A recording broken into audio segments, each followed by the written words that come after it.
Testando som. Irmãos, nós vamos iniciar nosso culto de adoração, louvor a Deus. Temos Santa Ceia também para compartilhar com os irmãos nesta noite, né? E temos também alguns recados para compartilhar. Antes de eu compartilhar os recados, bom, os irmãos já estão vendo aqui, né? Fora esses que estão aqui, temos outros para compartilhar.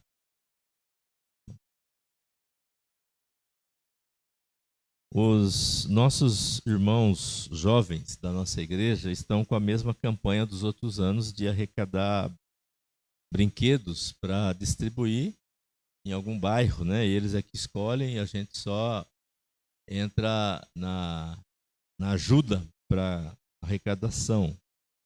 Então, se você quiser participar dessa arrecadação, desde já, foi combinado lá na Leila, para pegar um kit de presente de menino e de menina, R$20, tá? Então, se você quiser ajudar a gente para a gente arrecadar esses presentes, é só você ir na Leila e falar que você está comprando em nome da Igreja Presbiteriana e já está separado, tá? Você não precisa escolher nada, já está separado o kit. Vai ser R$20. Esse kit vem um presente para a menina e um presente para o menino. E vai ter uma caixa aqui para ser colocado à frente. E aí, não sei se é dia 11, dia 17 de dezembro, alguma coisa assim, é que eles irão num bairro, escolher um bairro para distribuir esses presentes, tá? Então você pode participar desde já. Normalmente a gente deixa em cima da hora, né? Então a gente vai falando antes da hora para você até em cima da hora comprar. Então, assim, essa prática nós já fizemos em anos passados, né? Facilita bastante, você não precisa ficar escolhendo nada e preocupado, já está escolhido. Você só vai lá e compra R$20 lá na Leila, tá? Bom, os diáconos fizeram uma reunião hoje cedo da Junta Diaconal e pediram para eu passar 2 avisos para a igreja. E também para quem está assistindo em casa também os 2 avisos, né? Então eu compartilhei um dos avisos já na rede da igreja, vou compartilhar o outro. Então, o primeiro aviso, eles constataram que a contribuição para a cesta básica houve uma queda acentuada. Então, eles estão pedindo para a igreja voltar, né, dentro das possibilidades, lógico, né, voltar a contribuir para a cesta básica, que houve uma queda bem acentuada. Tá?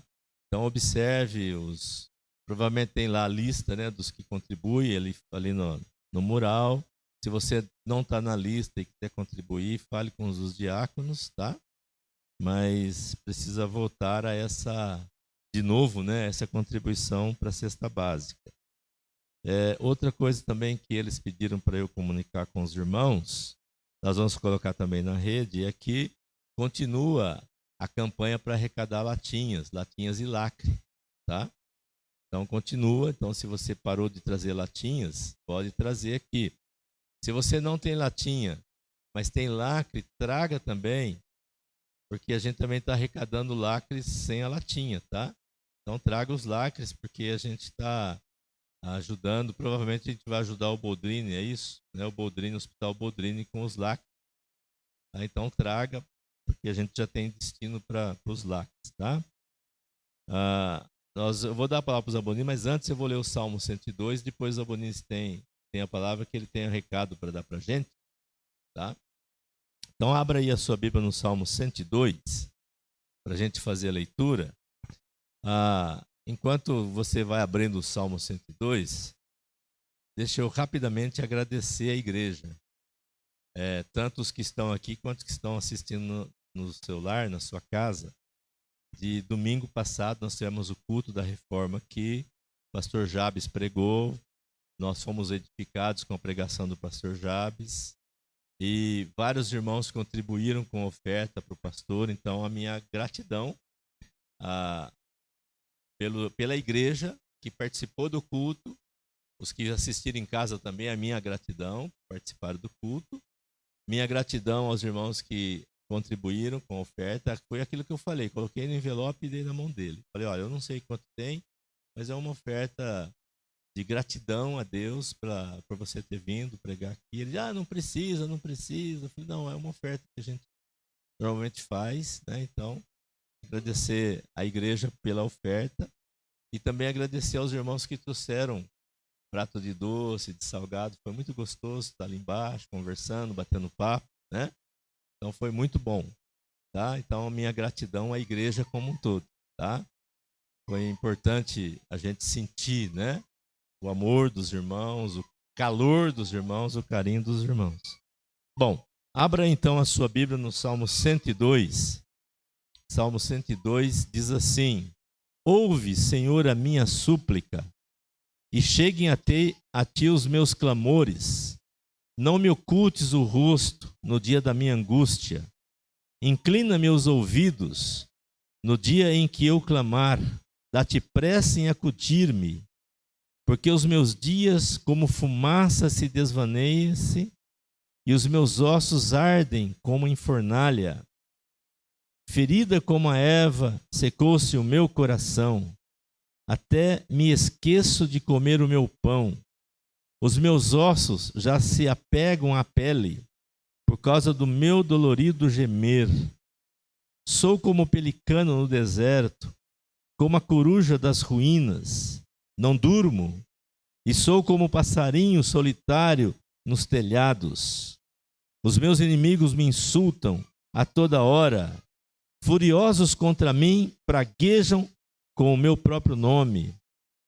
Por pão tenho comido cinza e misturado com lágrimas a minha bebida. Por causa da tua indignação e da tua ira, porque me elevaste e depois me abateste.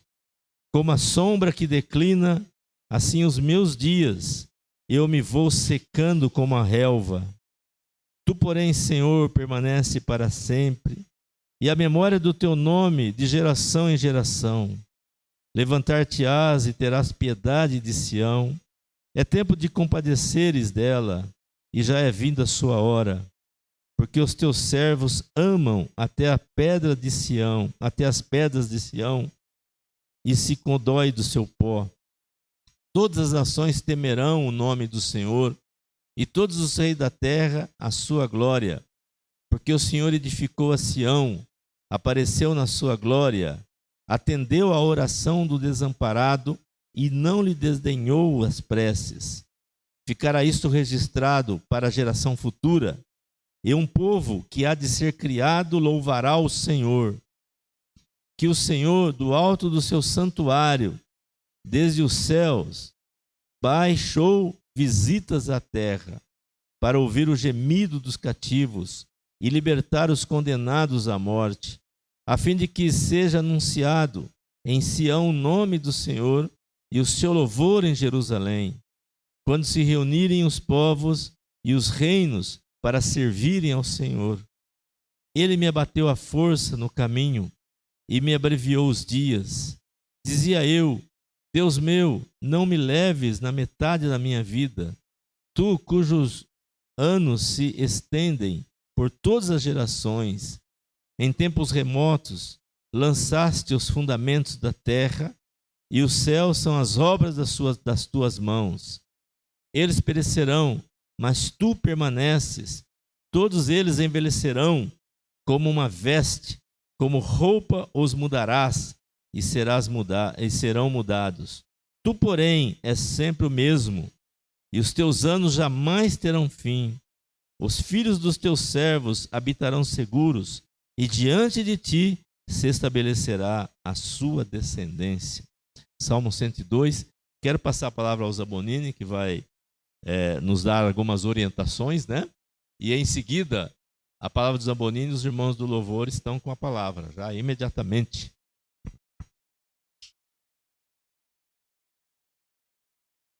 Boa noite, irmãos. Eu queria falar primeiro sobre Serra Negra. Mas pode deixar lá já, Nando, por favor. Pode colocar, não tem problema.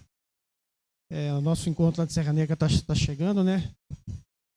E o prazo também para mim poder acertar lá com o hotel. Só reforçando, eu encaminhei né, pelo zap aí para o pessoal e uma ficha de inscrição. O pessoal já tá me devolvendo. Então, quem recebeu não preencheu ainda, eu peço que preencha e esteja encaminhando para mim aí até amanhã, porque na quarta-feira eu tenho que estar fazendo acerto lá com o hotel. E lembrando também, questão do pagamento também, até o dia 10 agora, para a gente estar acertando lá com o hotel, para a gente poder estar lá na semana lá do dia 25, 26 e 27, nesse final de semana aí. E a gente pede também que os irmãos estejam orando, né, por esse encontro nosso lá, que seja um momento gostoso lá. Eu queria também falar um pouquinho sobre a árvore da família. É algo que a gente tem feito aí já há alguns anos, nós não fizemos os anos passados aí por conta da pandemia. E o objetivo dessa árvore da família é a questão da oração, né, de uma família estar orando por outra família.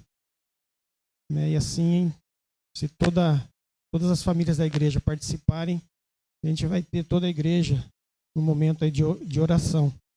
Né, uma família pela outra, mas também não só pelas famílias, mas também pela igreja. Então tá ali esse slide, então ali então a árvore da família, né, objetivo oração. Passa o próximo para mim, por favor. Então ali você vai preencher. Tem aqui nessa caixinha, tem um cartãozinho aqui para você preencher com o nome da sua família, né, os nomes das pessoas que fazem parte. E os motivos de oração que você queira colocar ou não. Se você não quiser colocar, também não tem problema, tá? Então você preenche com o nome da sua família, com o nome das pessoas da família, tá?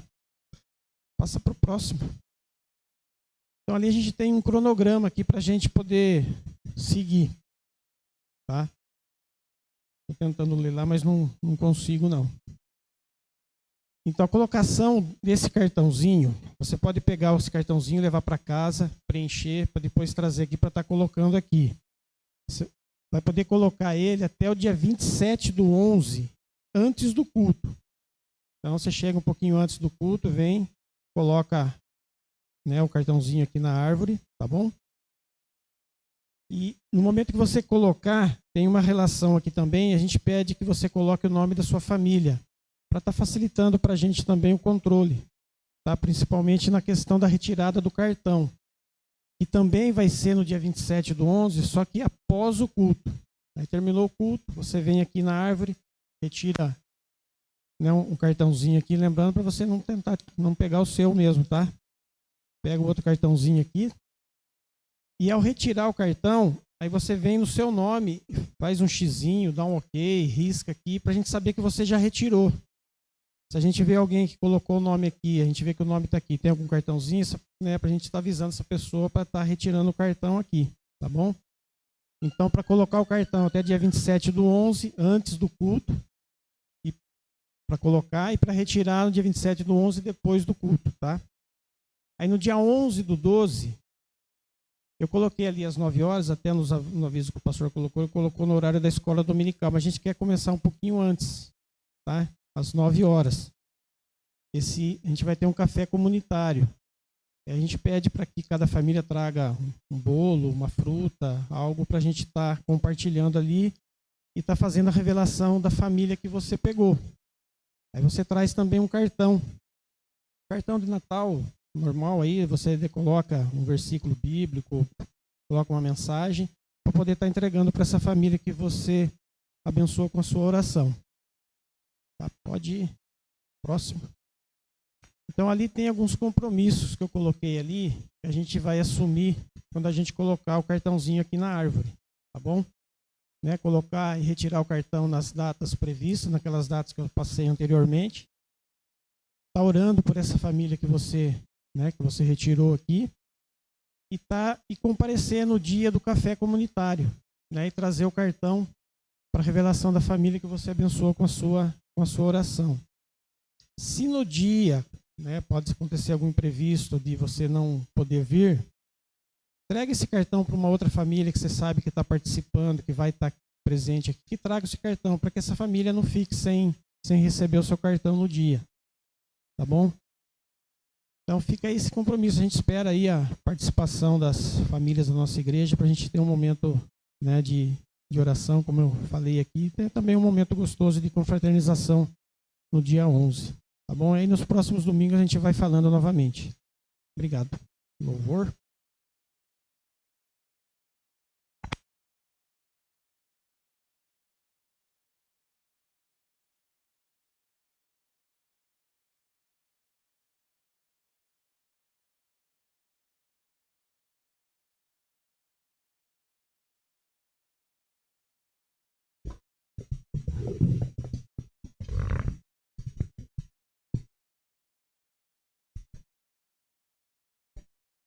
Boa noite, meus irmãos. Com muita alegria que nós estamos aqui, mais um culto para louvar e adorar o nosso Deus. Então convido os irmãos a ficarem de pé. E a gente vai cantar uma primeira canção bem sugestiva. Ela diz: bom estarmos aqui louvando a Deus, podendo exaltar seu santo nome. Adore o Senhor.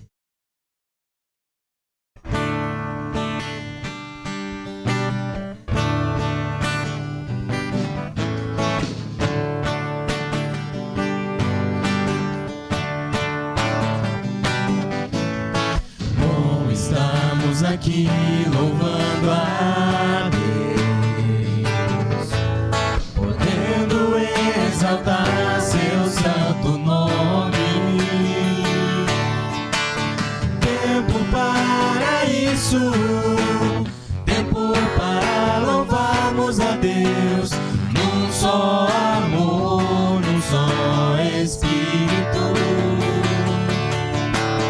Tempo para isso, tempo para louvarmos a Deus, num só amor, num só Espírito.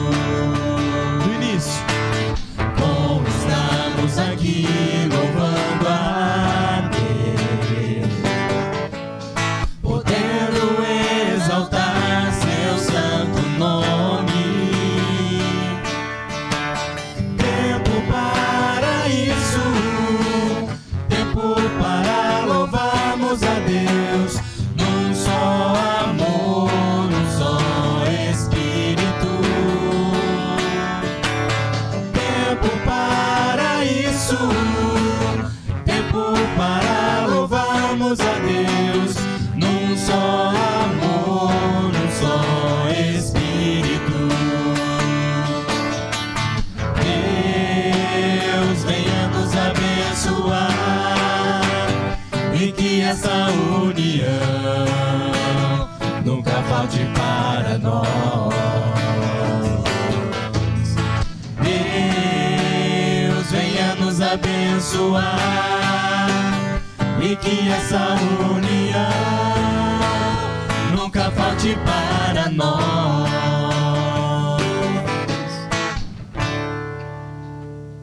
Amém. É bom nós estarmos aqui. Convidar os diáconos a vir à frente. A gente vai ter um momento de dízimo e oferta. E também é com adoração ao nosso Deus que nós entregamos os nossos dízimos e ofertas. Esse Deus que é único de receber toda a honra, toda a glória. Então também adore ao nosso Deus entregando o seu dízimo e a sua oferta.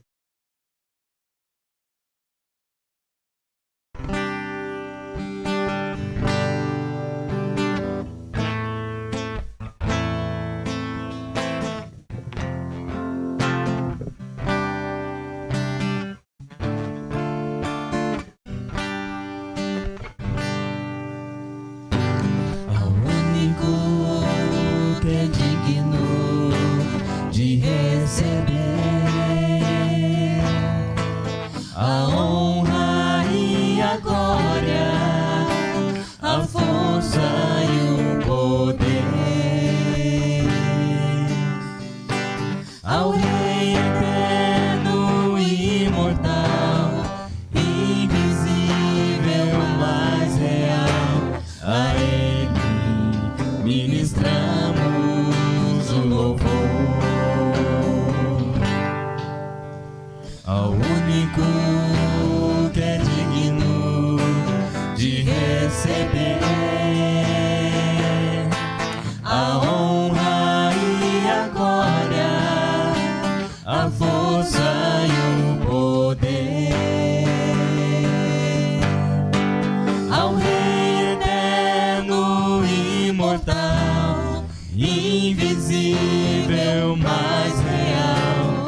a Ele ministramos o louvor. Coroamos a Ti, ó Rei Jesus. Coroamos a Ti, ó Rei Jesus. Adoramos o Teu nome, nos rendemos aos Teus pés, consagramos todo nosso ser a Ti. Coroamos a Ti, ó Rei Jesus. Coroamos a Ti, ó Rei Jesus. Adoramos o Teu nome, nos rendemos aos Teus pés, consagramos todo nosso ser a Ti. Consagramos todo nosso ser a Ti. Consagramos todo nosso ser a Ti. Som. Senhor amado Deus, obrigado por mais uma noite, por estarmos aqui diante da Tua presença, ó Pai. Obrigado por cada vida que está aqui hoje, ó Deus, por cada vida que nos acompanha também, ó Pai, pela internet. Que o Senhor continue nos abençoando, ó Pai, em especial abençoando esta igreja, ó Pai, que precisa tanto da Sua vida, ó Pai, dos seus anseios, ó Pai. Cuide das nossas famílias, ó Deus. Transforma as nossas vidas, ó Pai. Que o Senhor possa nos dar conforto, ó Pai, consolo no dia a dia, Senhor. Sabemos o que temos enfrentado, mas o Senhor é o Deus que cuida de nós, ó Pai. E podemos confiar que o Senhor trará um futuro bom para esta igreja, ó Pai. Que o Senhor abençoe, ó Deus, os dízimos e ofertas aqui ofertados, ó Pai, que são para obras da Tua casa, Senhor. Em nome do Senhor Jesus é que eu oro e agradeço. Amém.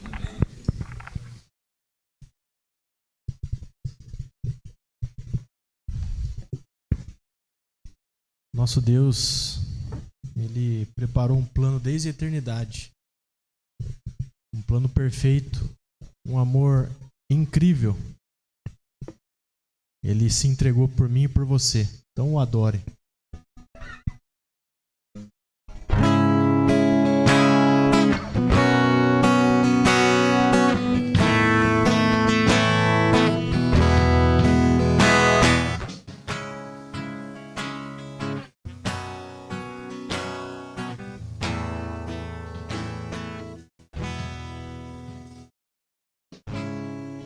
Antes de eu falar, Tu cantava sobre mim.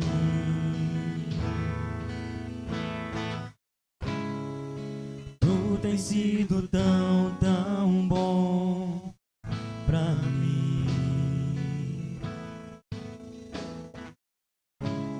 Antes de eu respirar, sopraste Tua vida em mim.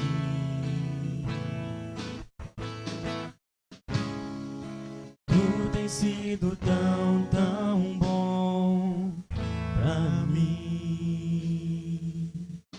Oh, impressionante, infinito, ousado amor de Deus.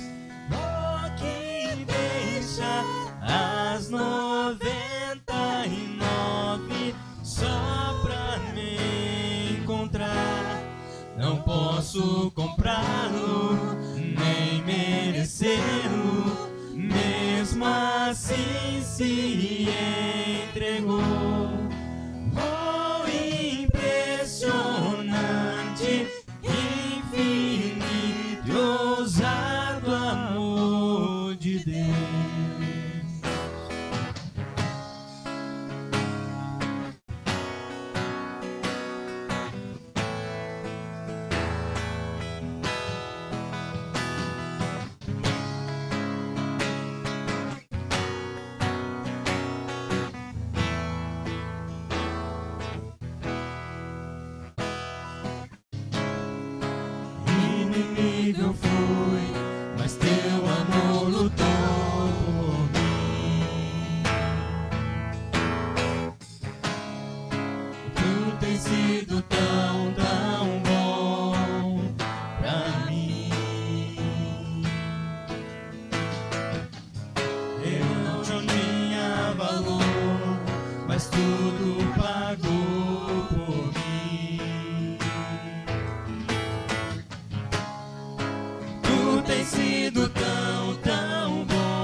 comprá-lo, nem merecê-lo, mesmo assim se entregou.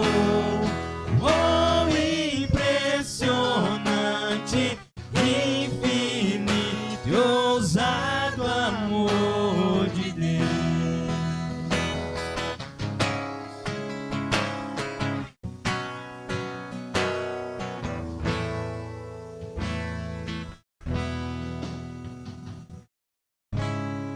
Das luz para sombras, escala montanhas pra me encontrar. Derruba muralhas, destrói as mentiras pra me encontrar. Das luz para sombras, escala montanhas pra me encontrar. Derruba muralhas, destrói as mentiras pra me encontrar. Traz luz para sombras, escala montanhas pra me encontrar. Derruba muralhas, destrói as mentiras pra me encontrar. Traz luz para sombras, escala montanhas pra me encontrar. Derruba muralhas, destrói as mentiras pra me encontrar. Oh, impressionante, infinito e ousado amor de Deus. Oh, que deixa as 99 só pra me encontrar. Não posso comprá-lo, nem merecê-lo, mesmo assim se entregou. Oh, impressionante, infinito e ousado amor de Deus.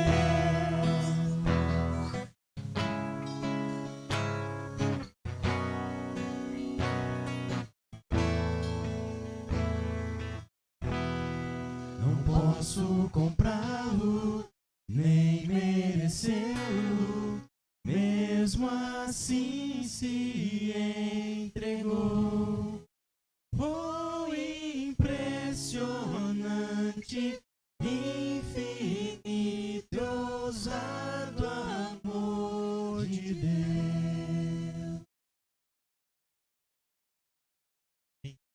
Pode sentar.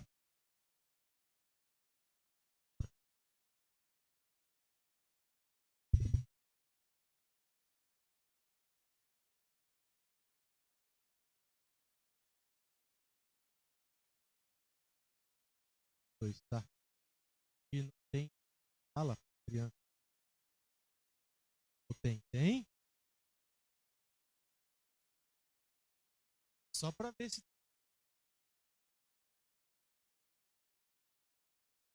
pode.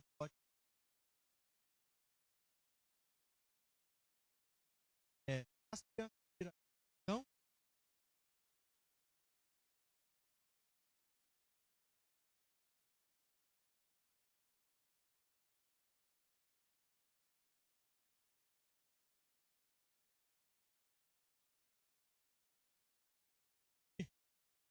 Bel,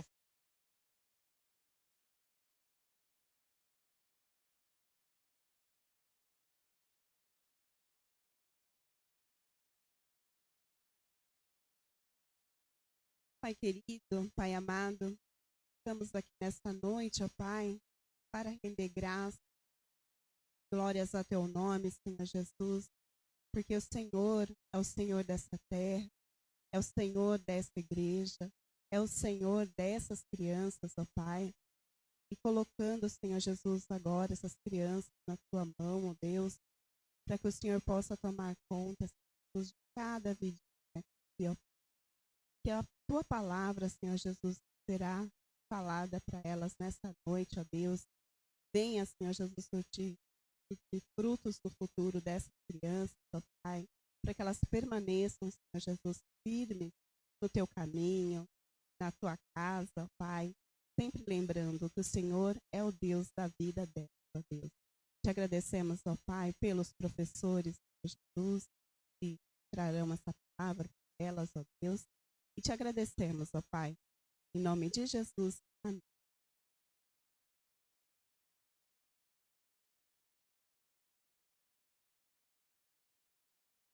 Bom, meus irmãos, a gente vai hoje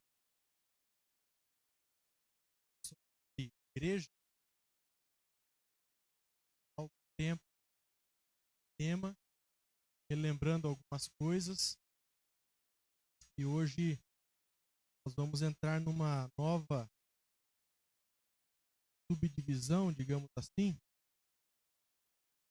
que é mais ou menos essa ideia de fazer igreja.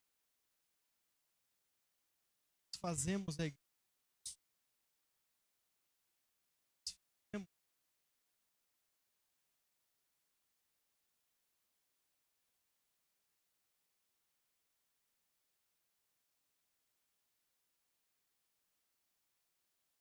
Começar a falar sobre uma dessas, como fazer igreja, através de...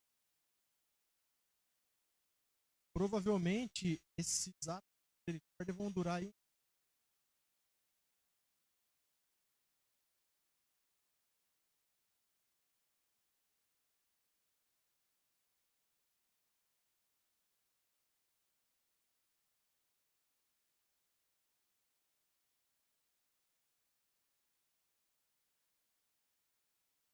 Bom, de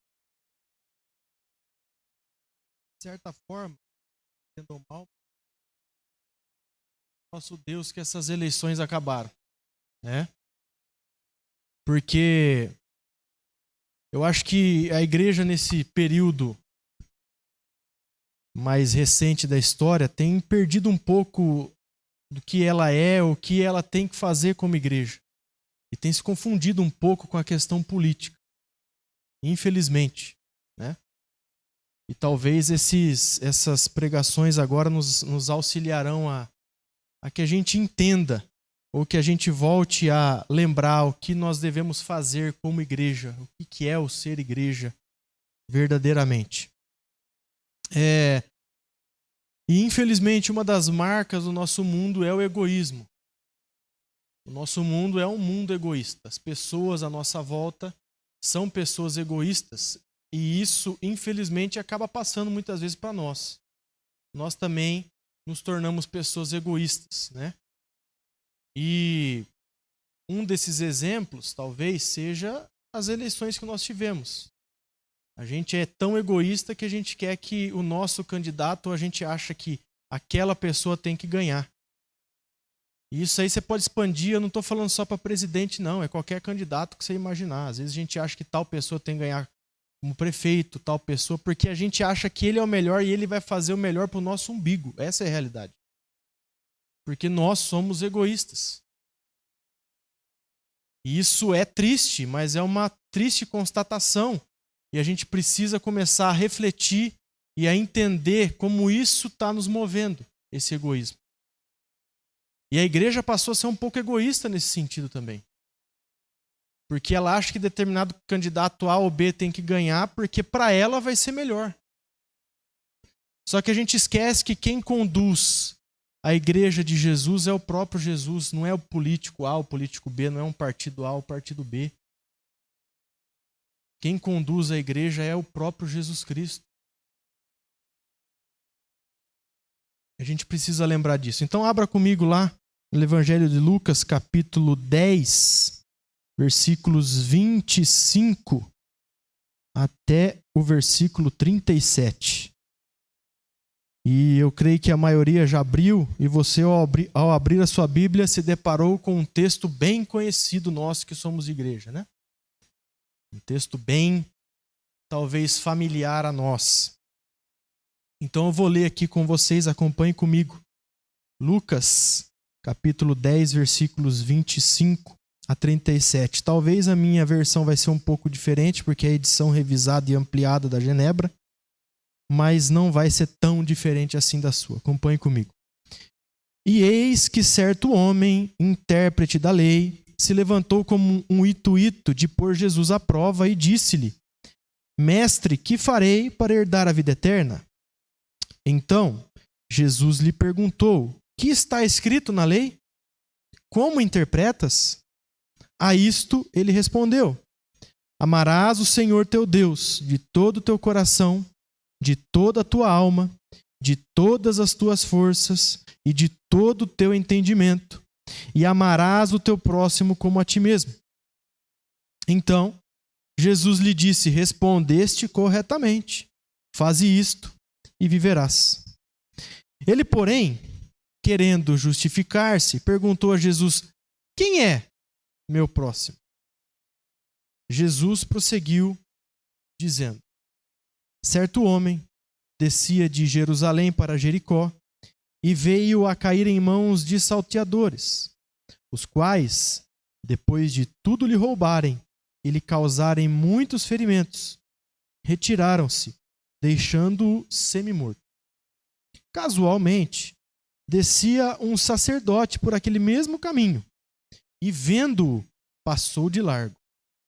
Semelhantemente, um levita descia por aquele lugar e, vendo-o, também passou de largo. Certo samaritano, que seguia o seu caminho, passou-lhe perto e, vendo-o, compadeceu-se dele. E, chegando-se, pensou-lhe os ferimentos, aplicando-lhes óleo e vinho, e, colocando-o sobre o seu próprio animal, levou-o para uma hospedaria e tratou dele. No dia seguinte, tirou 2 denários e os entregou ao hospedeiro, dizendo: Cuida deste homem, e, se alguma coisa gastares a mais, eu te indenizarei quando voltar. Qual destes 3 te parece ter sido próximo do homem que caiu nas mãos dos salteadores? Respondeu-lhe o intérprete da lei: O que usou de misericórdia para com ele. Então lhe disse: Vai e procede tu de igual modo. Para a gente entender e relembrar o que está se passando aí, o início dessa narrativa apresenta o mestre da lei, e você pode reparar na sua Bíblia que ela diz o seguinte, lá no versículo 25. Certo homem, intérprete da lei, se levantou com o intuito de pôr Jesus à prova. Então a gente percebe que esse mestre da lei tenta pegar Jesus em contradição. É isso que ele está querendo fazer. E a gente percebe que ele é um mestre versado na lei. O cara conhece o Pentateuco. Ele sabe talvez até ipsis literis tudo que está lá.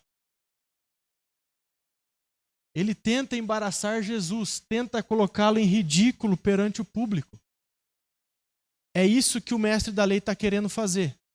Fazer com que Jesus passe por ridículo, seja embaraçado e talvez seja pego em alguma contradição, porque nós já sabíamos que vários desses mestres estavam querendo pegar Jesus numa contradição há algum tempo. Os versículos 25 e 29 evidenciam que os motivos dele não eram nobres. O versículo 25 vai falar que ele queria provar Jesus, e o versículo 29 vai falar, não, ele vai continuando, mas tentando se justificar. Nessa conversa, ele tenta ainda inserir uma outra pergunta, né? Então a gente percebe que esse mestre da lei não está com um intuito ou um motivo tão nobre ao questionar Jesus. Jesus, e isso que é interessante nessa conversa, ele remete o próprio mestre que era versado na lei com a própria lei. Porque o mestre dessa lei chega, pergunta para ele, ele fala, mas o que está escrito na lei? Jesus sabia quem que ele era, sabia o que ele conhecia, o que ele tinha de raciocínio e entendimento sobre a lei. Então ele devolve a pergunta. E a resposta desse mestre também é interessante, porque ele junta duas passagens do Velho Testamento. Ele junta o versículo 5 de Deuteronômio capítulo 6 e o versículo 18 de Levítico 19. Se você voltar para olhar esses dois textos, são as duas orações ou as duas respostas que esse mestre da lei dá. Que é a primeira, que ele fala lá no versículo 27, amarás ao Senhor teu Deus de todo o teu coração, toda a tua alma, todas as suas forças e todo o teu entendimento. E depois ele fala, amarás o teu próximo como a ti mesmo. É interessante essa combinação, essa síntese da lei, porque não era algo palatável ou de fácil entendimento para uma pessoa, mesmo pessoa religiosa naquela época. Ou pelo menos não era familiar. Demonstra que esse mestre da lei conhecia bem a fundo as exigências que a lei trazia. Ele entendia isso. Mas é fato que ele entendia muito bem, só que ele não compreendia corretamente. Ele tinha uma capacidade racional muito alta, mas ele não compreendia verdadeiramente o que aquilo significava. A lei, ela não nos foi dada para nos dar salvação. O cara pergunta, como é que eu vou ser salvo? Jesus responde, o que a lei diz? E ele fala o que a lei diz. E Jesus fala, vive assim e você será salvo. Só que essa resposta mostra para nós que nós, por nós mesmos, não conseguimos fazer isso. A lei nos demonstra, nos mostra que se a gente seguir ela ipsis literi, tudo bonitinho, certinho, sem nenhum erro, a gente é salvo. Só que nós, por nós mesmos, não conseguimos fazer isso. E olha a profundidade da resposta que ele dá. Amarás o Senhor teu Deus de todo o seu coração, de toda a sua alma, de todas as suas forças e de todo o seu entendimento. Ou seja, é um amor completo, pleno e incondicional. E nós não conseguimos amar a Deus dessa forma. De todo o seu coração. E aí eu tento talvez trazer um pouco mais familiar esses termos. De todo o seu coração, para mim, me parece que é de todo o meu sentimento, de tudo que eu sinto. Deus é o principal. De toda a tua alma, toda a minha parte espiritual, o principal é Deus. De todas as tuas forças, todo o meu físico, o meu vigor é de Deus. De todo o teu entendimento, todo o meu raciocínio, todo o meu entendimento, toda a minha mente é de Deus. E eu amo Ele completamente. Para pensar. Nós por nós mesmos não conseguimos amar a Deus tanto assim. E ele continua, amarás o teu próximo como a ti mesmo. Ou seja, Jesus devolve para ele, a resposta dele mostra que nós, pela lei, seguindo ela, a gente não vai conseguir se salvar. Ou seja, o papel de Jesus ao retrucar o mestre da lei é evidenciar o pecado. E a gente precisa entender que quando o pecado é evidenciado nas nossas vidas, nós somos levados ao Redentor, nós que somos eleitos. Não tem outra resposta. Mas seguindo, a resposta de Jesus, no versículo 28, é esclarecedora, e quem é posto à prova é o mestre da lei. Porque Jesus vai falar lá, então Jesus lhe disse, respondeste corretamente, faz isso e viverás. Ou seja, Jesus está falando para ele, ó, agora eu vou te pôr à prova, faz isso, e aí você vai ser salvo, você vai viver. Porque Jesus sabia que ele não ia conseguir fazer isso. Para ser salvo por suas próprias ações, o homem precisa de obediência plena, total a lei e nós não conseguimos.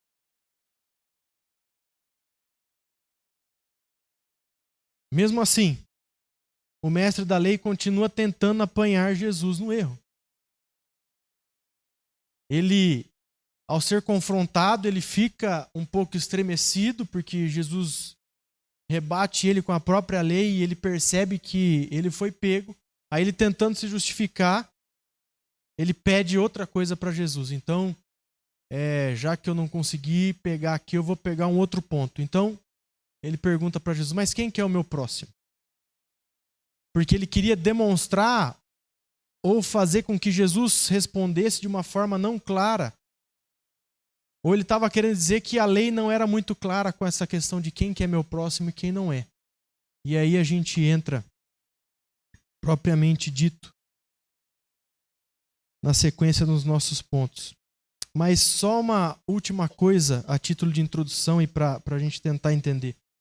Havia uma variedade de opinião entre judeus sobre esse texto aí de Levítico 19, 18, que fala que a gente tem que amar o nosso próximo como a nós mesmos. Alguns entendiam dessa primeira forma, que a gente deveria amar o nosso próximo, mas aborrecer o inimigo. Alguns tinham o entendimento que ame o seu próximo, o israelita. Esse é o seu próximo. E outros tinham até um entendimento mais específico ainda. Ame o seu próximo, o fariseu. Era uma restrição farisaica esse mandamento.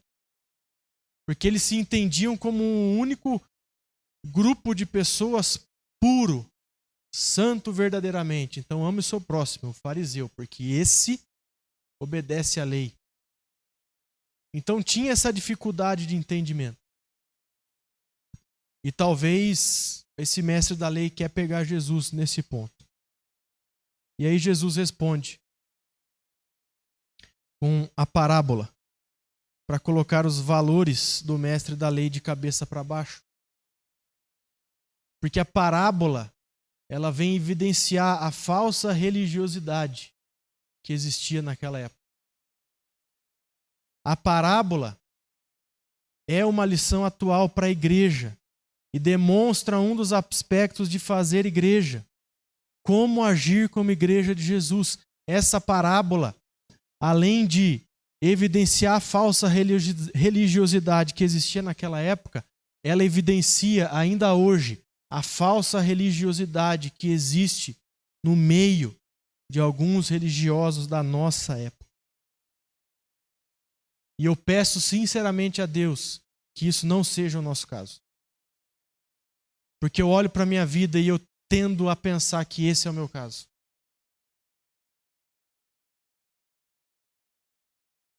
Mas entendendo um pouquinho mais sobre essa parábola, primeiro, existem alguns personagens nessa história aqui, alguns personagens bem conhecidos. O primeiro é esse homem viajante.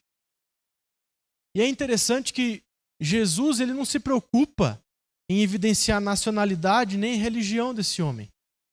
Não era o foco da parábola que Jesus estava contando. Mas o contexto dela sugere que esse homem era um judeu. Ele estava descendo de Jerusalém para Jericó. E, após ser resgatado pelo samaritano e levado para essa hospedagem, para essa estalagem, devido às questões daquela época, dificilmente a estalagem ou hospedagem iria aceitar uma pessoa que não fosse judeu, sendo trazida por um samaritano. Os samaritanos eram muito mal vistos. E qualquer pessoa estrangeira que eles trouxessem, que um samaritano trouxesse para hospedagem, provavelmente aquele hospedeiro ia mandar o cara embora. Sai daqui, seu samaritano. Então, o contexto evidencia, muito provavelmente sugere, que esse homem que apanhou bastante dos salteadores era um judeu. Mas um outro grupo, outro personagem que aparece aí são os salteadores, os ladrões. Pessoas que ficavam à espreita esperando que alguém passasse para que roubassem tudo quanto a pessoa possuía. Um outro grupo de personagem que a gente vê, e é isso que chama a minha atenção quando eu leio esse texto. Ele fala sobre dois tipos de religiosos. Primeiro ele cita um sacerdote, depois ele cita um levita.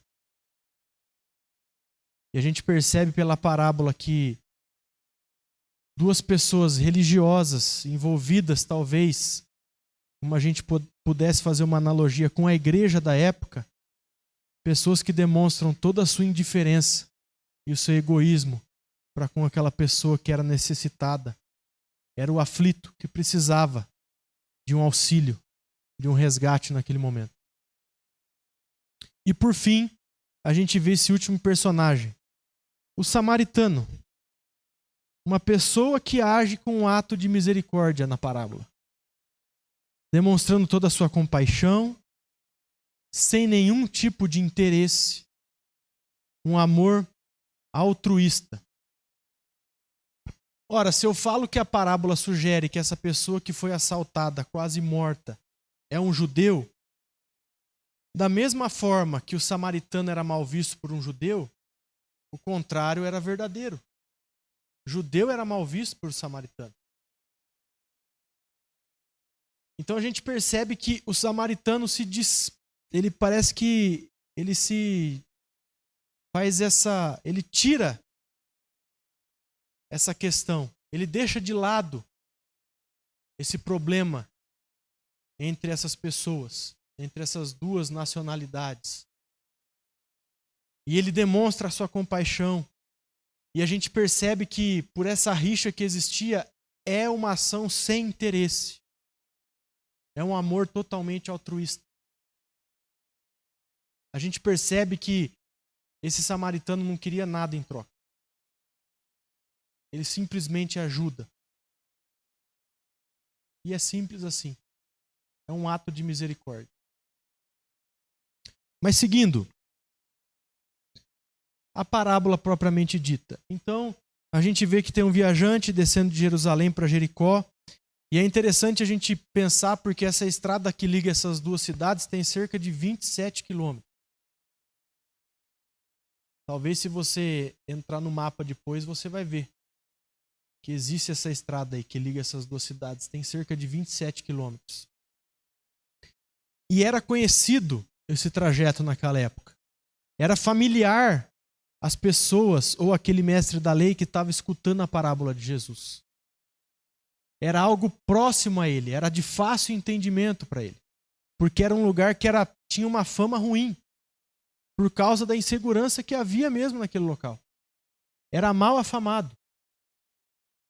Então é interessante como Jesus tinha essa capacidade de trazer coisas palatáveis, de fácil entendimento para quem estava ouvindo ele, e de fácil compreensão, entendendo que era uma região perigosa mesmo, e que aquilo era algo que fatalmente poderia se acontecer com qualquer um. É uma caminhada que alguns calculam aí de cerca de 7 horas, porque é uma região deserta, é rochosa, e ela é envolta de montes, vales e cavernas, então as pessoas calculam aí que esses 27 quilômetros, numa passada constante, demorariam cerca de 7 horas para ser feita essa peregrinação.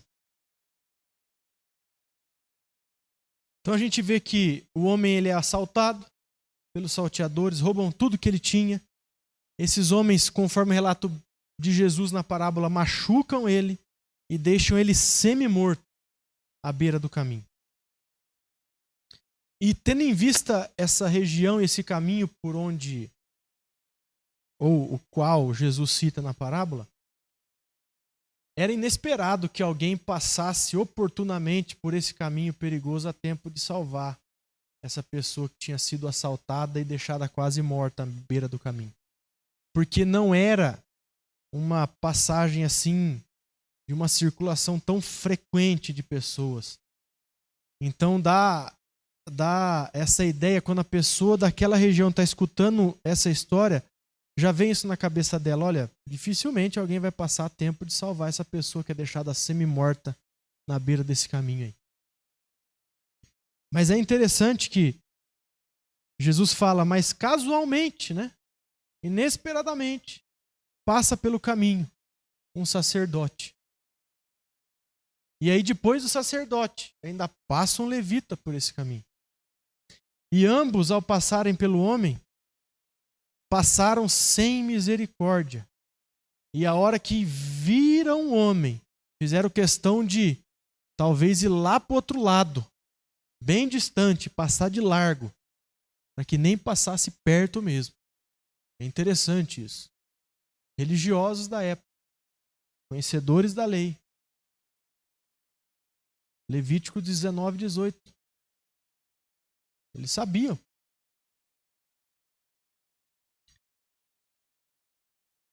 Ainda assim, passa um terceiro homem. Ora, se era inesperado passar um, quanto mais passar um, o segundo e o terceiro. Samaritano. Se compadece do homem, trata as feridas, o leva a uma hospedagem, dá assistência necessária e pede para que continuem o cuidado com ele. E é interessante que até os elementos que Jesus traz na parábola era para eles entenderem o que estava acontecendo mesmo, porque o homem foi maltratado, deixado semi-morto. Passam os religiosos, não estão nem aí para o cara, passa de largo. Chega o samaritano e Jesus utiliza termos específicos. Olha, ele com vinho passou nas feridas. Vinho, bebida alcoólica, a ideia de antisséptica. E depois o azeite era utilizado naquela época como uma espécie de pomada para tentar auxiliar nessas feridas e ir restaurando a ferida do homem. É interessante esses elementos. Jesus mostra para eles, o samaritano passou, e ele passou e com consciência cuidou mesmo do cara. Pegou o rapaz que estava lá e colocou em cima do animal dele. Provavelmente esse samaritano passava com esse animal até mesmo como proteção. Ele faz questão de pôr o homem em cima do animal e ir andando a pé do lado dele, correndo os riscos que aquele homem já havia corrido, para levá-lo. Numa atitude misericordiosa. Ele leva para a estalagem e não simplesmente deixa ele lá. Ele cuida naquele dia na estalagem do cara. No dia seguinte ele precisa ir embora, mas ele fala para o hospedeiro, tá aqui, 2 denários, conforme o texto relata. Se você for em alguns comentaristas ou em questões de pessoas que entendem a história daquela época, era um salário de 2 dias. E para a gente entender, 2 denários era mais do que suficiente para pagar a estadia dele os 2 dias naquela hospedagem e ainda deixar uma quantia ainda de sobra para ajudar. E mesmo assim ele fala, se você gastar ainda algo a mais, pode deixar que eu vou voltar aqui e vou cobrir o custo que você teve. Então são elementos fortes e chaves e interessantes que Jesus utiliza. E é fascinante quando a gente começa a estudar parábola, porque Jesus é assim fenomenal. Ele é o próprio Deus, era óbvio. Mas que sabedoria para trazer uma história de fácil entendimento para as pessoas daquela época, palatável. Qualquer um que escutasse essa parábola iria entender o que Jesus estava falando. Mas daí a gente pode tirar algumas lições dessa parábola. Os religiosos tiveram uma atitude cruel e dura em sua falta de misericórdia. Eles foram cruéis e duros com aquele cara que estava lá semi-morto. E é de propósito que Jesus faz isso, porque é para tocar na ferida do mestre da lei. Era para evidenciar para ele a sua religiosidade falsa, porque ele conhecia a lei.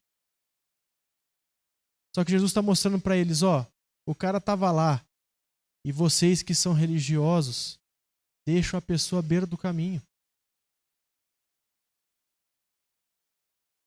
É como se estivesse Jesus falando assim na cara dele, vocês são cruéis, vocês são duros, vocês não são misericordiosos com os necessitados. Mas seguindo, a gente pode entender por aí que mesmo pessoas que têm um pleno conhecimento de Deus, das leis, podem não demonstrar amor e fazer o bem ao aflito. Existem pessoas dentro das igrejas que conhecem a Bíblia de cor e salteado, às vezes melhor que pastor. Se você perguntar, ele vai ter resposta. Só que todo conhecimento, às vezes é nada, se a pessoa não entendeu a graça de Deus. E é essa impressão que esses dois religiosos nos passam. Pessoas que tinham conhecimento, tinham cargos importantes de religiosidade, um sacerdote e um levita. E mesmo assim, eles agem sem amor nenhum. Não conseguiram fazer o bem a uma pessoa que estava lá, semi-morta à beira do caminho. E isso é uma triste constatação nossa como igreja hoje em dia. A igreja tem falhado na sua ajuda e no seu auxílio aos necessitados. E eu me incluo primeiro nisso. Mas a gente identifica isso facilmente hoje em dia. E é triste demais. Sabe por quê? E agora é algo que isso tem sido tocado na minha ferida no seminário, praticamente toda semana. A gente, principalmente na nossa igreja, gente conservadora, às vezes gosta de se dizer de direita. E critica, às vezes, a esquerda por achar que eles são só da parte social, só se preocupam em fazer isso, só quer ajudar o necessitado e só quer dar ajuda e não faz mais nada. E a gente critica. Só que o Evangelho nos chama a ajuda ao necessitado. Isso tem batido forte na minha mente e no meu coração. Porque a gente muitas vezes passa de largo. A gente não tem nem a capacidade de parar para conversar. E a gente precisa parar um pouquinho para refletir nisso. E colocar o dedo na nossa ferida. Porque a igreja tem sido assim.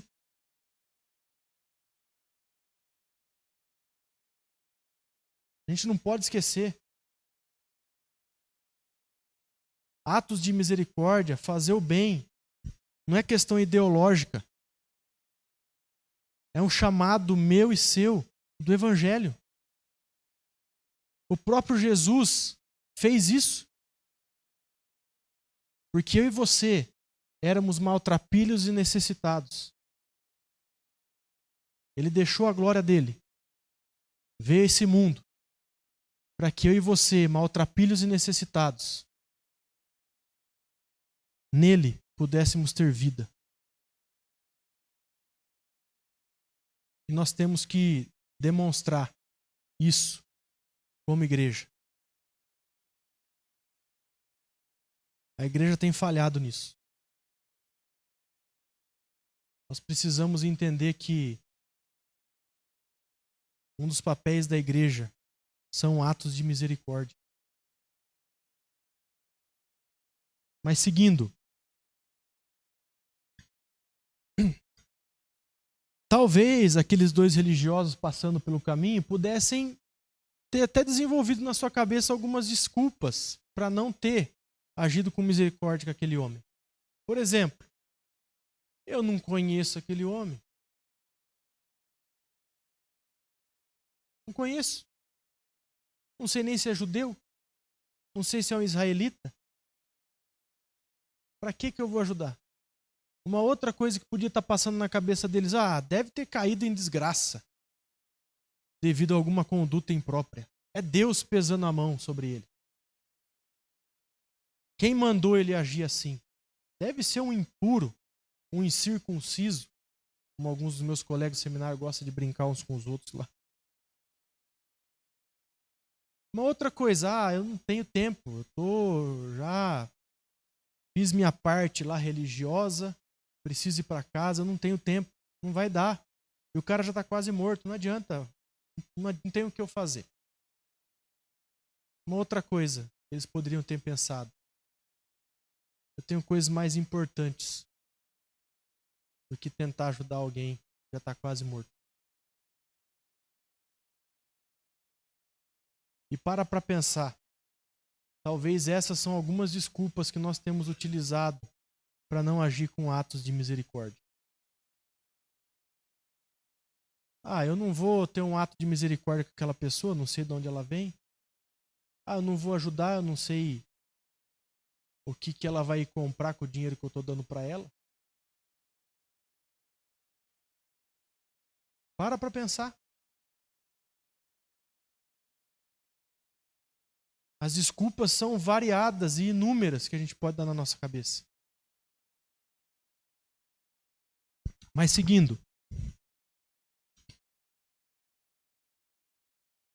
O egoísmo é a principal característica de grande parte da humanidade. E foi uma das características que esses religiosos tiveram. Eles estavam preocupados com eles mesmos.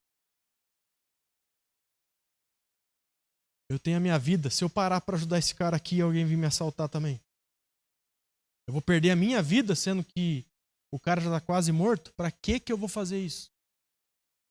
Egoísmo. Expande isso para a nossa vida atual. Nós somos pessoas egoístas.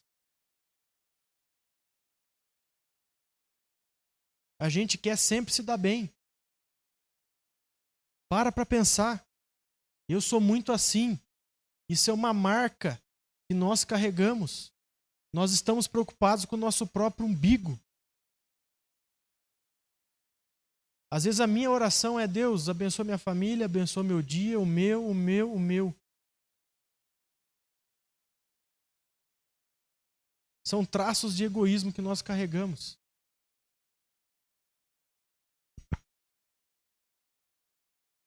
Existem dois tipos de filosofia perigosa que podem estar dentro da igreja que a gente extrai dessa parábola. Primeiro, exploração. Esses salteadores ficavam nesse caminho para explorar quem estava passando lá. Aproveitar, vou esperar alguém sozinho passar, a gente está em bando, damos uma coça na pessoa que está passando aqui, pegamos tudo que puder e vamos embora. Essa filosofia está dentro das igrejas hoje em dia. Pastores por aí explorando as pessoas que vão na igreja. São inúmeros os exemplos. Inúmeros. Isso é triste. Às vezes eu paro para assistir algumas peripécias que estão atualmente passando na televisão. De vez em quando eu até dou risada, porque parece até programa de piada para mim. Mas a hora que eu paro para refletir, como me entristece o coração vendo pessoas que se dizem agentes da fé, pregadores e proclamadores do evangelho, explorando as pessoas, procurando seus próprios interesses.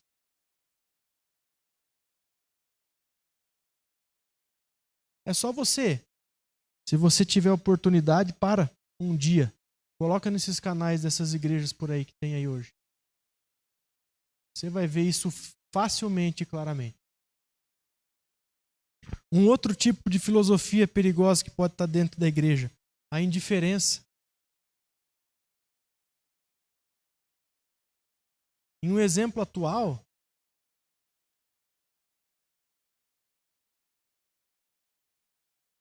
pode ter certeza que se alguém tiver numa dessas manifestações aí, ver alguém passando necessidade e essa pessoa tiver um entendimento diferente do seu sobre ideologia política, por exemplo, você vai falar: essa pessoa eu não vou ajudar não.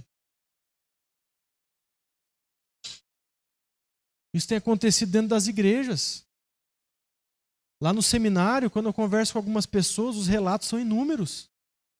Pessoas que durante essa eleição passada brigaram dentro da igreja umas com as outras.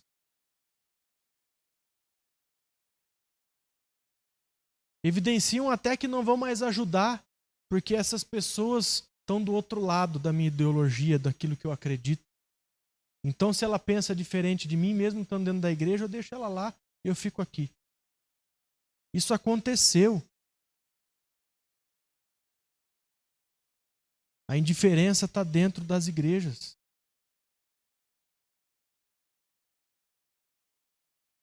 É uma filosofia que tem entrado e que nós precisamos tomar cuidado com ela.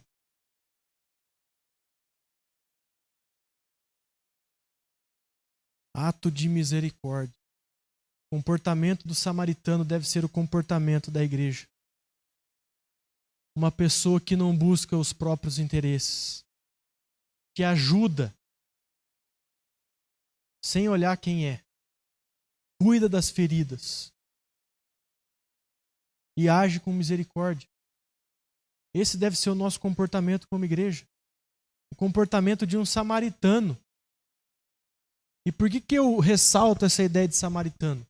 Samaritano aqui, ele é destacado por Jesus. Quando eu falei lá que Jesus não destaca a nacionalidade do homem que apanhou, ele destaca a nacionalidade do homem que ajuda. Para mostrar para o mestre da lei, ó, esse que ajudou é uma pessoa que vocês consideram como indigno, um inimigo de judeus. É esse que ajudou. Esse problema de judeus e samaritanos é lá do Antigo Testamento, era coisa antiga, velha mesmo.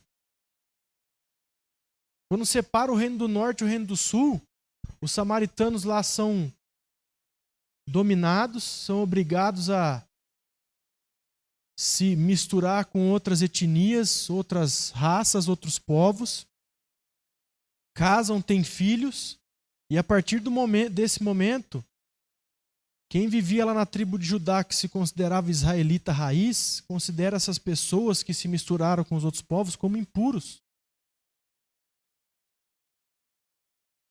E é isso que Jesus está trazendo de volta aqui. Essa pessoa que vocês consideram impura, indigna, esse pó que está debaixo dos seus pés, é isso que vocês consideram samaritanos. É ele quem foi lá e agiu com misericórdia. O samaritano, ele faz tudo o que era necessário, com compaixão sincera e não com um mero sentimentalismo.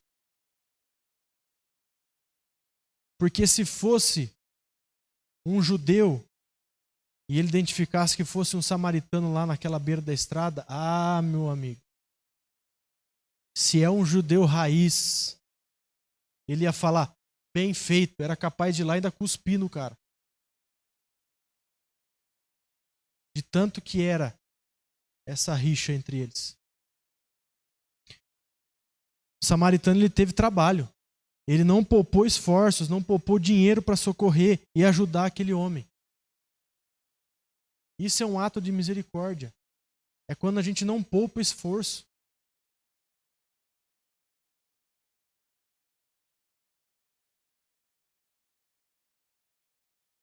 A bondade da igreja, ela não pode ser apenas de palavras e lábios. As igrejas têm sido muito de discurso, mas de pouca ação. Às vezes os nossos discursos aqui de domingo à noite, sábado à noite, quando a gente está lá no nosso grupo Eco, são bonitos, são legais, são interessantes, mas a nossa ação, a nossa vida cotidiana com o nosso próximo não demonstra nada daquilo que a gente fala. A gente precisa refletir nisso. O amor demonstrado pela igreja deve ser algo prático. Amor é algo prático. Não é um mero sentimento. Nós agimos com misericórdia quando nós realmente estamos transbordantes do amor de Deus e esse amor nos leva à ação.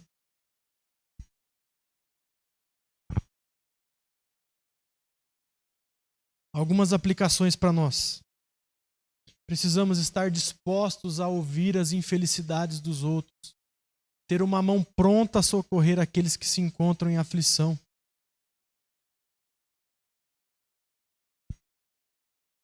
A gente às vezes pode pensar que por essa parábola aí, agir com misericórdia é ir lá, pegar o cara que está na beira da sarjeta quase morrendo e fazer.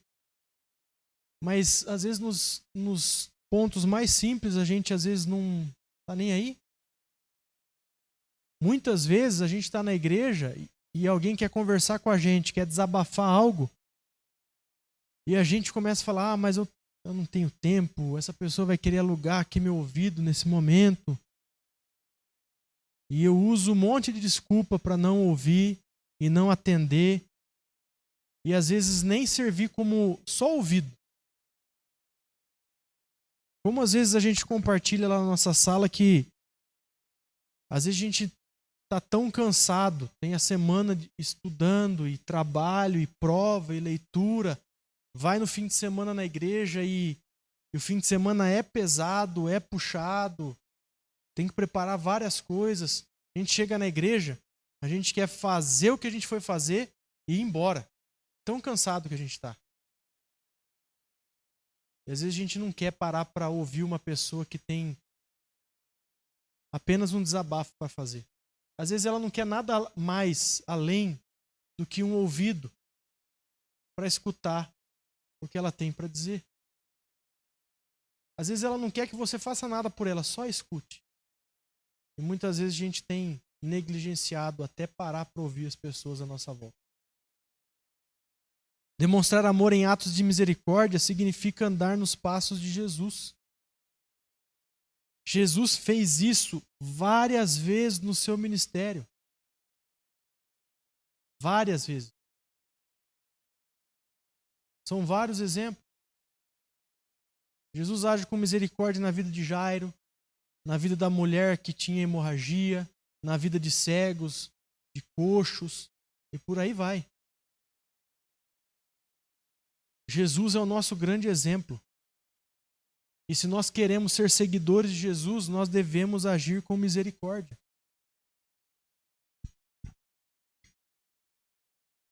Qualquer pessoa que se encontre em necessidade é meu próximo, mesmo que seja um inimigo, e cabe a mim ser próximo de todo necessitado. É isso que Jesus está falando nessa parábola. O ato de misericórdia é com qualquer pessoa que esteja necessitada e precisando de você. E você também precisa ser o próximo desse necessitado. Que tipo de Salvador Jesus é?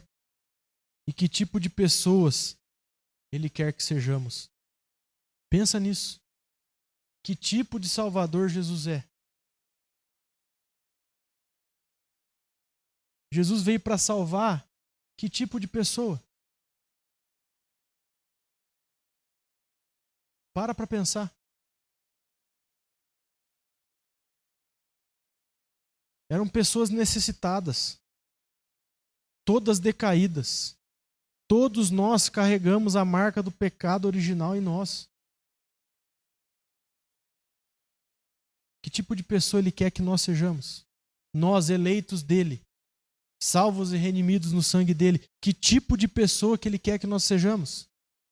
Pessoas que agem com indiferença, que acham que sua ideologia partidária está acima de quem é o seu mestre e o seu salvador?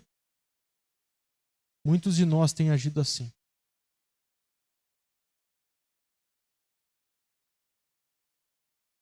Reflita. Pense nisso. Eu quero só ler um último texto para a gente encerrar.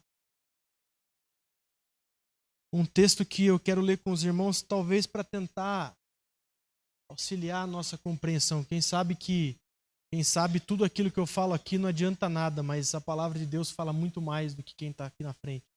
Então abra lá comigo Atos capítulo 4, versículo 32 a 35. Atos 4, 32 a 35, vai falar um pouquinho sobre como era a comunidade cristã, a igreja cristã no início. Atos 4, capítulo 4, versículo 32 a 35, diz assim: da multidão dos que creram, era um o coração e a alma. Ninguém considerava exclusivamente sua nenhuma das coisas que possuía. Tudo, porém, lhes era comum.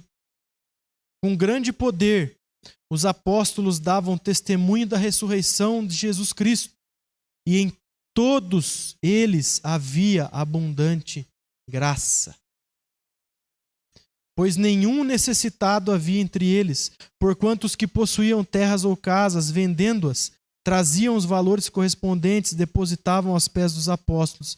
Então se distribuía qualquer um à medida que alguém tinha necessidade. Reflita na parábola do bom samaritano, nesse texto. Lembrando que é o mesmo autor do Evangelho de Lucas e de Atos. Reflita. Amém? Vou chamar o pastor Antônio para vir à frente.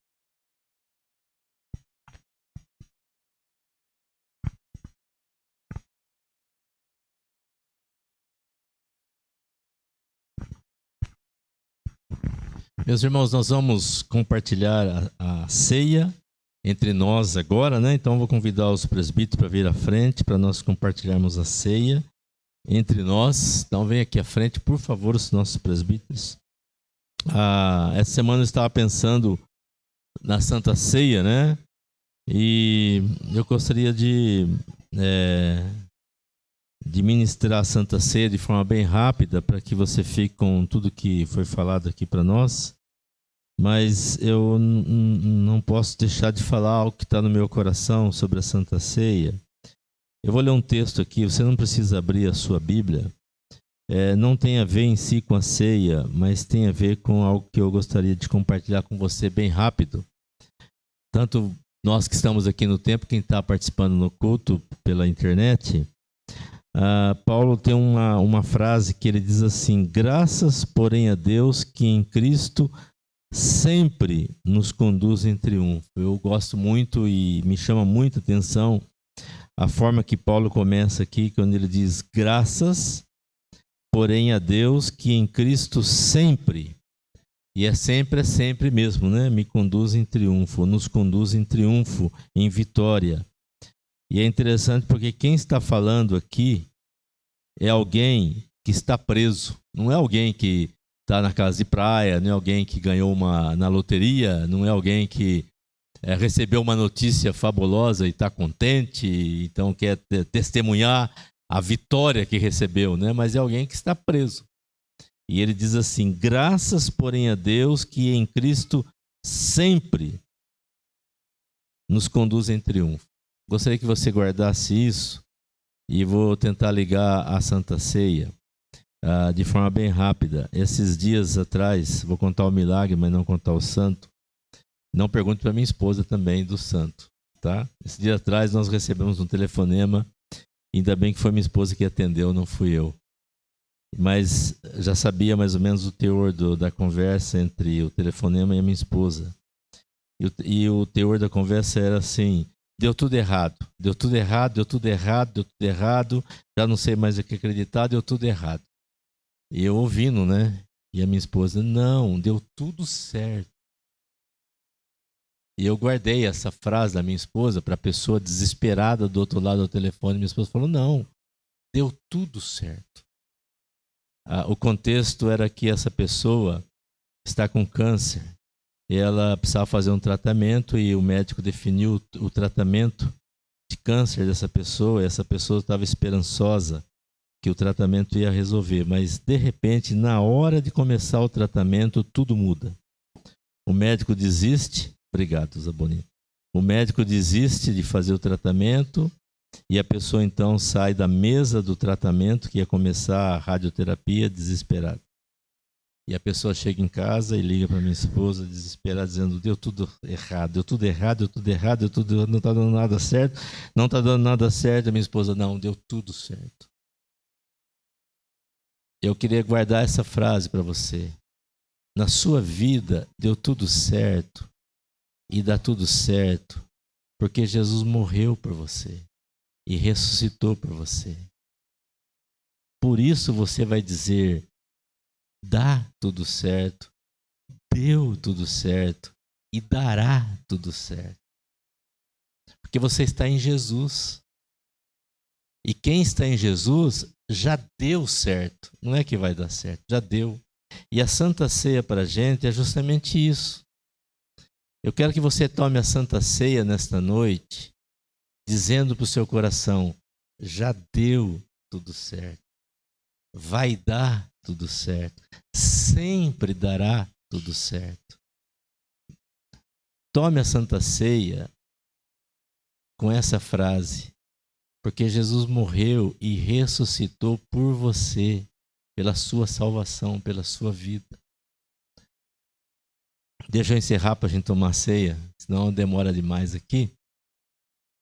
Eu lembro da última palavra, se não me falha a memória, de Jesus na cruz. Eu acho que você já sabe a última palavra que Jesus falou na cruz, antes de morrer. Jesus falou: está consumado. Essa palavra está consumado quer dizer está feito, e feito de forma perfeita. Então, a obra que Jesus Cristo realizou para a sua salvação na cruz foi perfeita. Não precisa de retoque nenhum.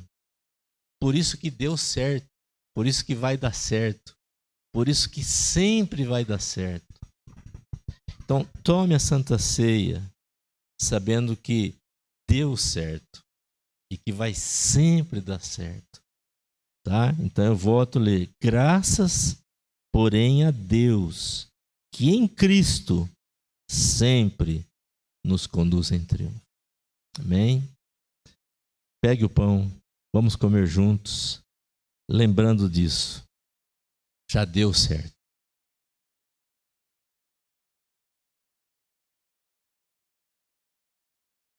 Fique em pé para que os nossos presbíteros possam servir você. Coma do pão, mas segure para nós comermos juntos, tá?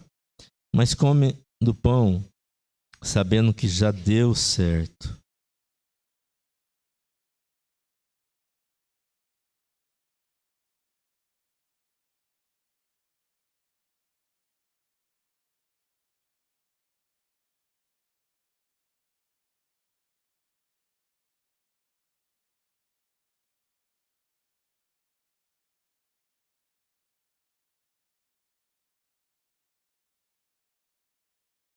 Pegue do pão. Lembre disso. Graças, porém, a Deus que em Cristo sempre nos conduz em triunfo. Sempre. Sempre, porque Jesus já fez o que você mais e eu precisava. Lá na cruz. Deu certo. Sempre dará certo. Já deu certo. Não esqueça disso, meu irmão, minha irmã. Pegue do pão, vamos comer junto, segure. E vamos comer junto, pensando e lembrando nisso. Deu certo. Já deu certo.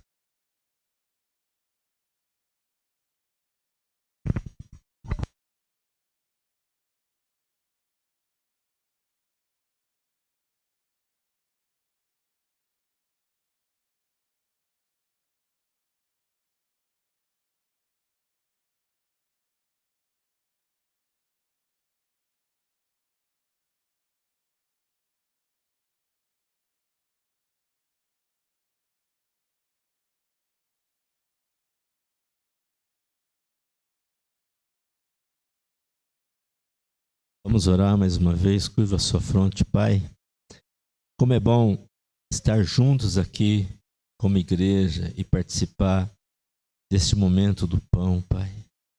Como é bom, Senhor, saber que já deu certo por causa de Jesus. Como diz o nosso irmão, o teu filho Paulo, sempre nos conduz em triunfo em Cristo. O Senhor Jesus pegou o pão, deu graças e disse: isto é meu corpo que é dado por vós, tomai e comei. Comamos, meus irmãos, porque já deu certo. Comamos.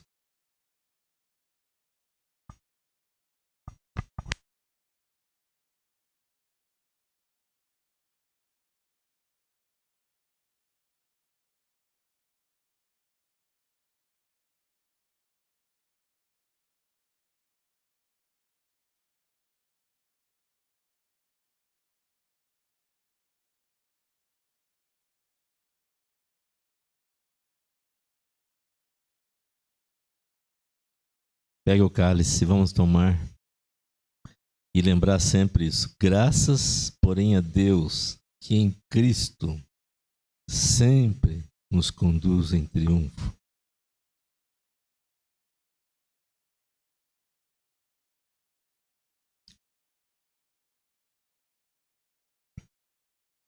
Já deu certo. Já deu tudo certo. Porque você está em Cristo.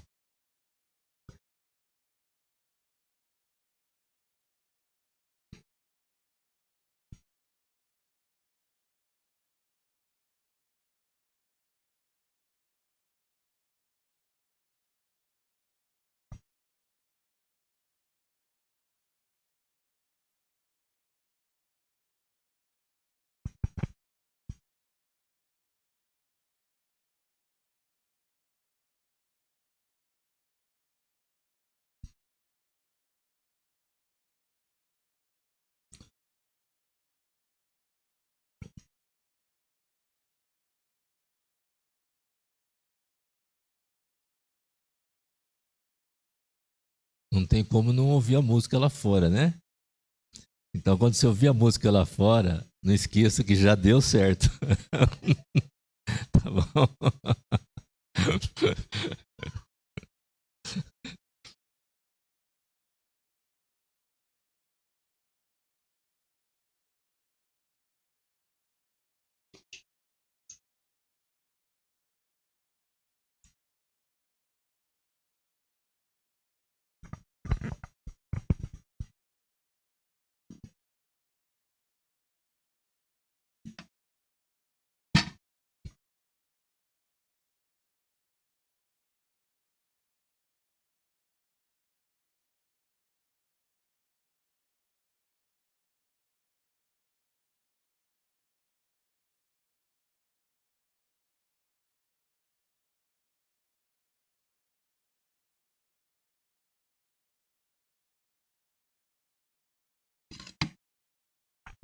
O Senhor Jesus, após ministrar a Santa Ceia, o pão, pegou o cálice, deu graças e disse: isto é meu sangue, o sangue da nova aliança derramado em favor de vós. Tomai e bebei.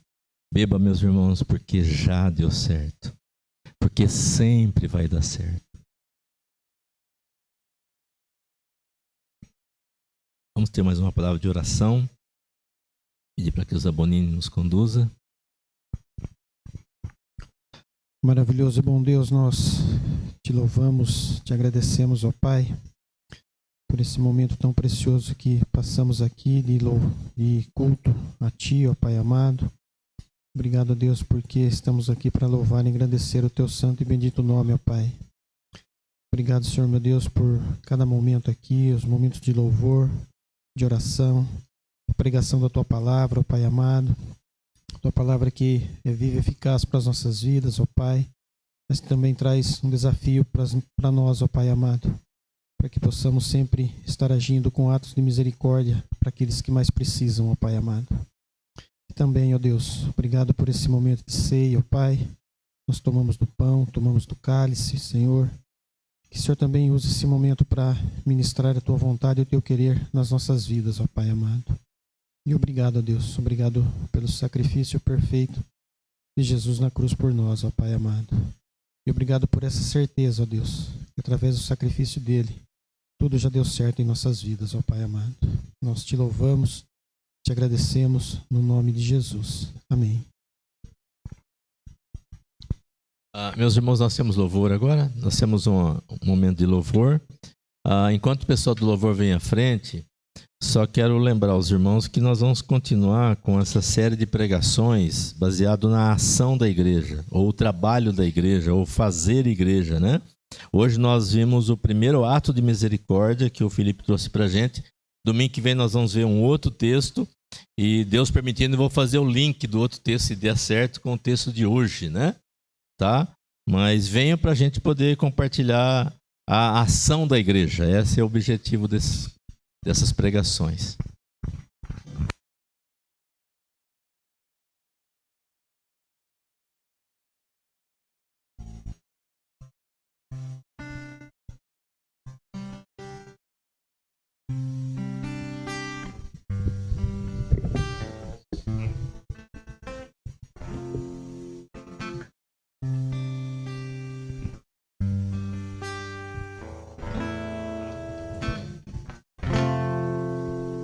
Cada vez que eu abri a minha boca, cada vez que eu olhar na direção de alguém, cada vez que passo a passo eu chegar em algum lugar, seja a tua voz, sejam teus olhos, sejam os teus pés. Cada vez que eu tocar no rosto em pranto, cada vez que eu fizer o que já não se faz, cada vez que em silêncio eu doar a outra face, sejam tuas mãos, seja a tua graça e o teu amor. Eu quero te servir, eu quero te obedecer, viver tua vontade, refletir tua verdade, te honrar com minha vida, em tudo te adorar, mestre e amigo, amado Jesus, este é o meu querer.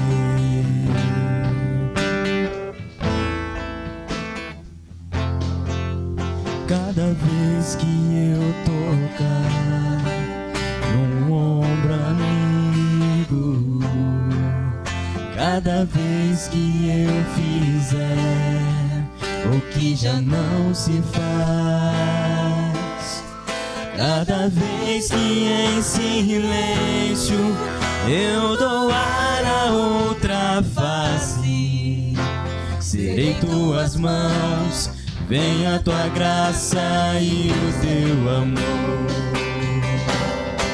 Eu quero te servir, eu quero te obedecer, viver tua vontade, refletir tua verdade, te honrar com minha vida, em tudo te adorar, mestre e amigo, amado Jesus, este é o meu querer.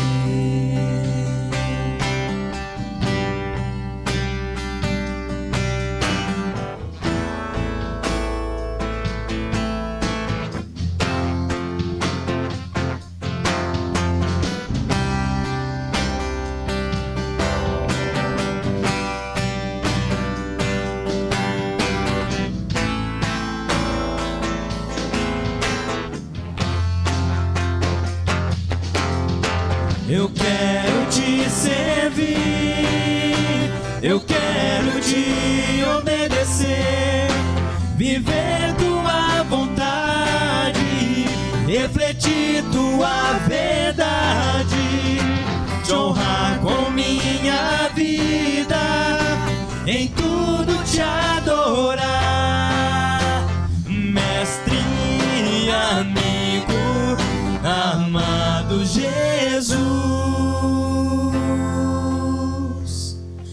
este é o meu querer.